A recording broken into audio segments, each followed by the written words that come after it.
Good day, I am Christine Jane C. Bolongkaita, and today I'm going to redemonstrate applying sterile gown and the cloth gloving.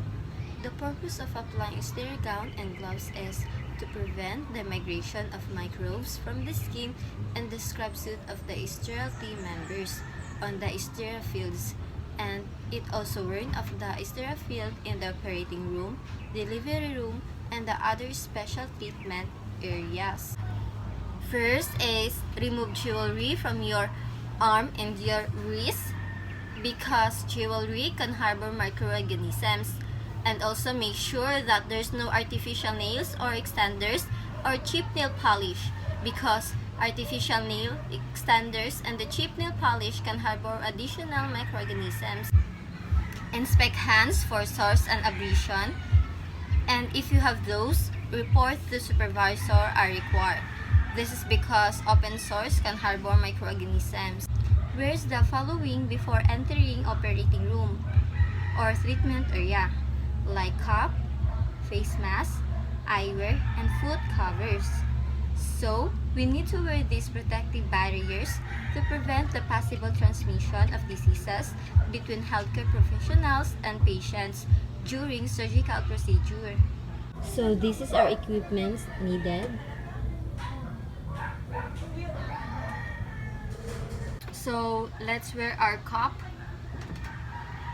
Let's tuck in our hair.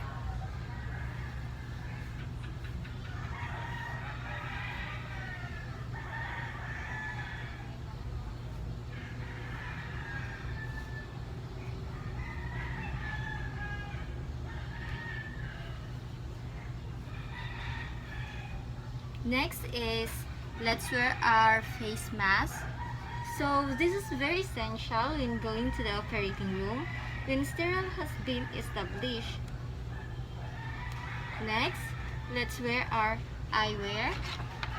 So this is also important to wear to prevent the infectious materials from splashing into our eyes. So this is our foot covers.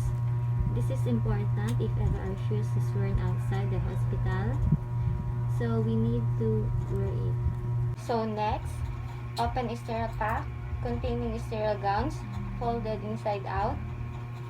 So let's open it. Open the packaging without contaminating the sterile gown inside.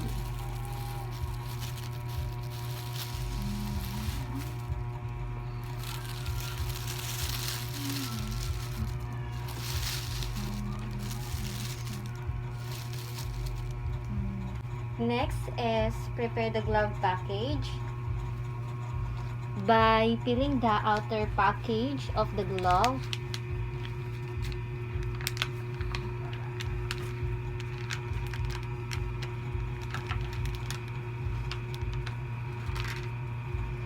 After that, let's place the inner package in our sterile field.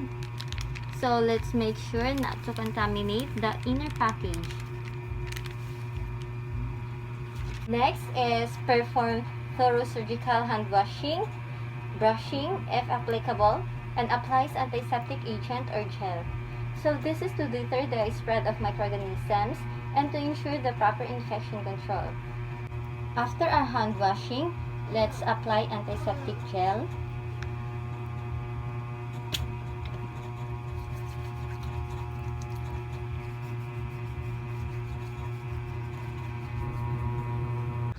Next is reach down to sterile gum package and lift the sterile package directly upward and step back away from the table.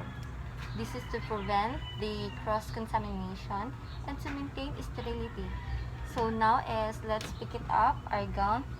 So ensure that the gown remains folded until you pick it up, and always face the sterile field holding the folded gown, and locates the neck band and drops it. This is to ease the application and allows it to unfold.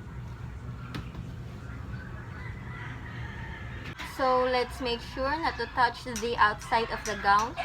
This is to prevent accidental touching, and let's make sure not to expose our bare hands. with hands at shoulder level. Slip both arms into armholes simultaneously. So this is to ease the application and to ensure proper fit.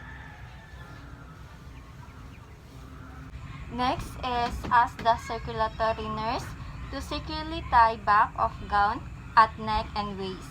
So this is to properly secure the gown and to ensure proper fitting. So this is my circulatory nurse. So ensuring that she is wearing a scrub suit attire.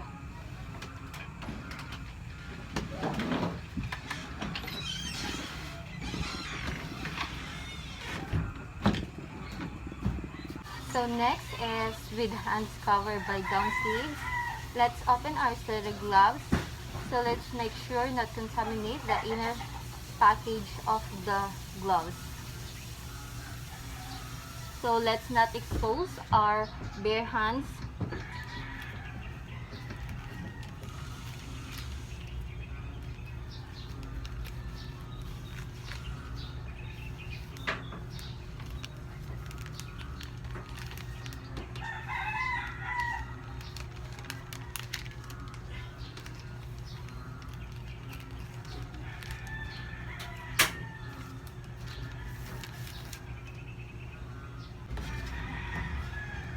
Next is let's pick up the glove for our non-dominant hand.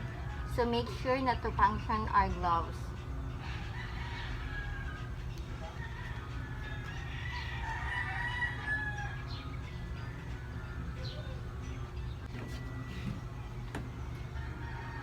Next is extend non-dominant hand when palm and place the glove at the palm of the non-dominant hand like this.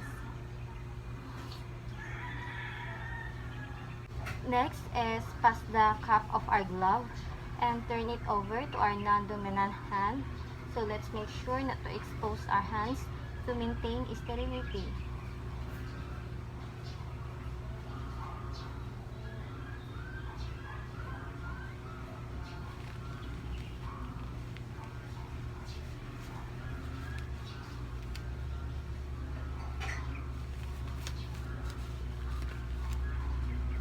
Next is grab strap of glove and underlying gown sleeve and carefully extend it to cover the sleeves of our gown.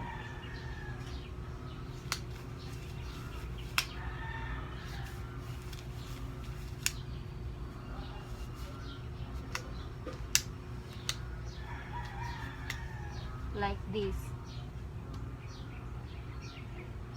Next is do the same manner into our dominant hand and make sure that the gloves is properly fit into our fingers. Next is cuff the gloves to our dominant hand, and then just like the other hand, let's place the glove to the palm of our dominant hand and then drops it, and let's turn it over.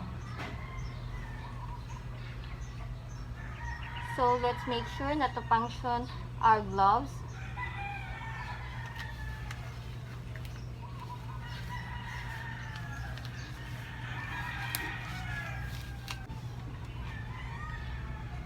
So that fingers are fully extended into the both gloves. This is to ensure proper fit and avoid perforation of the gloves. So you can also extend by pulling our gown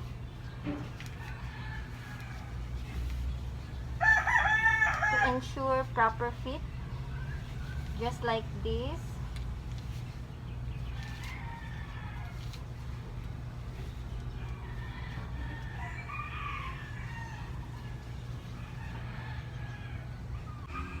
Lastly, offer the waist ties to the circulatory nurse for her to tie it around my waist.